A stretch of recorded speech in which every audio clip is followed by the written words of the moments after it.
Alright, I'm going to show you guys exactly how I fix these LR3 and Range Rover Sport keys. See, the common issue is these little guys wear out, obviously. And we're going to reuse the little blade here. I'm going to try to do this with one hand here and see if it works. Here's the new one. I buy these on Amazon. I think they're like $15, something like that. And they're perfect. And I like them because these have a little screw right there. You don't have to worry about gluing them together or anything like that. So they come with a blank shell, a blank key blade, and no guts. Obviously, I do have the ones with the guts, but they're a little bit more. There's a little bit more work to them as you have to program them, and obviously, if you have a gap tool or any kind of tool to program a key, you can do it, or you can have a locksmith do it for like. Well, the programming, I think it's like maybe $100 at your local shop, and then to cut the blade is another 50. But anyway, I'm going to show you how to do this now. I like these because they actually have the Land Rover emblem. They look just like the factory ones, so I like these a lot. So I'm going to show you how I'll do this here. Let me see. Okay, so once you get this little screw out of here, if you're looking for a set of screwdrivers, O'Reilly has these little packs. Actually gifted these for Christmas, I think, for the shop. They gave us these little guys here. But anyway, so once you do that, the biggest thing you got to remember is the spring inside here. If you pop it open, make sure you kind of keep the shell a bit open from it jumping out at you. Let me see if I can put the camera somewhere where I can talk and show you at the same time. All right, so this is obviously the key, and these really, you just kind of break them open, and I try to kind of keep the front from opening too much to keep that spring from jumping out. Let me see here. Of course, I can't do it now. The only thing you can do is you can take a screwdriver that fits in here. There's a little bit here. Okay, take a little screwdriver, that, just give it a little help. See how it opens up? Now, that little spring right there, you got to be careful. So make sure it doesn't jump out at you. You pull it out, and I'm going to show you how to wind that later. So, what you end up with is just a bare shell. We're going to do the same thing on this one. I like just to stick a big flat blade in there and just pry it open. The thing you've got to be careful with is not to poke through and damage your guts. The other thing you can do is you can kind of run a razor or a knife all around this thing and just pry it open. But most of the time, once you put pressure and leverage in that hole, it'll open up for you, and I'm going to show you. So the next step before you open this shell is actually getting the key blade out. And what you're going to notice is there's a little pin right there. You see the hole? You have to knock that pin through. Okay, we'll get this key blade out. Okay, so what I like using is the black little screwdriver. I actually took it apart and put the flat blade around. This is like the perfect diameter to fit in there. Okay, so once you put that in there, you take a little mallet, a little hammer, and just kind of hit the pin through it. And I'm going to put this down, see if I can show you guys here.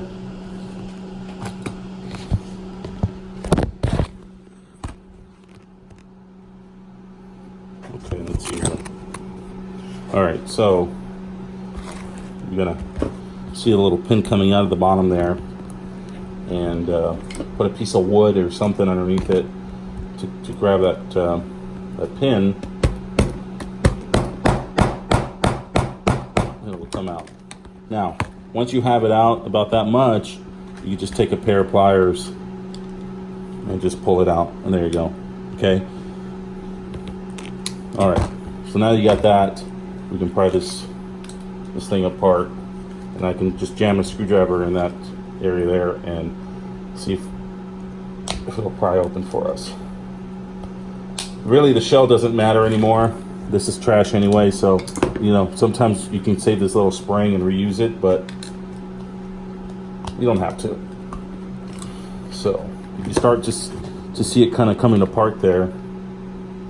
Now, obviously I didn't take the key blade out, but once you got that little pin out, the blade will just come right out. And we're just going to stick this blade in the new housing here. We're going to take this one out and put this one in there. It's a lot easier than putting this whole piece in,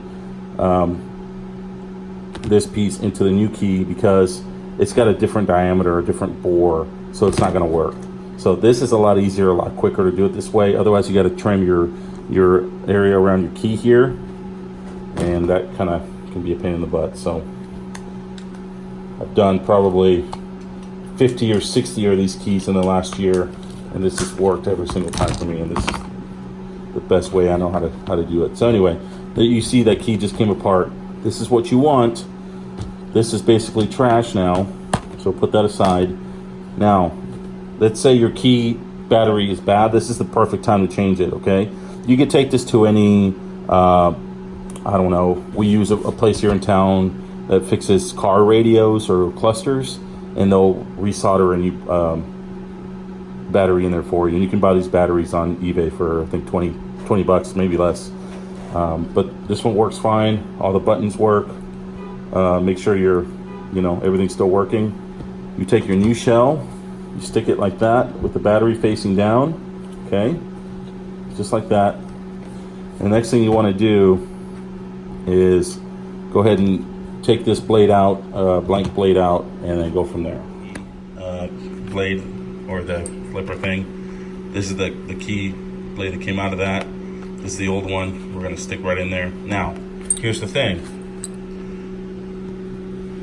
This one, the new one, is a little bit thicker. Let's see if I can stand these up. The factory one is a little bit thicker than the aftermarket. So what we have to do is we have to shave just a little bit off the back there. Okay, so just a tiny bit, enough for it to slide in there. And then we'll put the pin back in and we can put this key back together. So I shaved the back off of here we are. I shaved the back portion there, as you can see. I don't know if you can, there we go, let me focus. Just enough to let it slide into this little guy. And obviously it only goes one way in. Ooh, it's tough with one hand here. All right, here we go. So, slides right in there. And we just put the pin right in there. Then we put the key back together. To put the key back together, put the pin in there, give it a little tap, and then instead of trying to hammer it flat, just grab yourself a set of pliers. And what you're gonna do is just squeeze them, just like that. That's it. Key's in there nice and firm, no issues. If it sits a little bit too high up, you can always tap it down a little bit, but that's it, okay? Pretty simple. Okay, so now that you have your key shell, all that stuff in there, we're gonna put the key blade back in here, okay? So what you wanna do is you wanna take your spring, put it in there. Any of those slots will work. Same thing with the button. You can take the button, make sure it's clicking in there. Once it's in there, line up your key blade. Do 3 turns. Sometimes it just takes 2. One more. That's 3. Okay. Now hold that right here. Grab your key ring holder. Take your top shell, smack it on there, and what you want to listen for is a little click, just like that.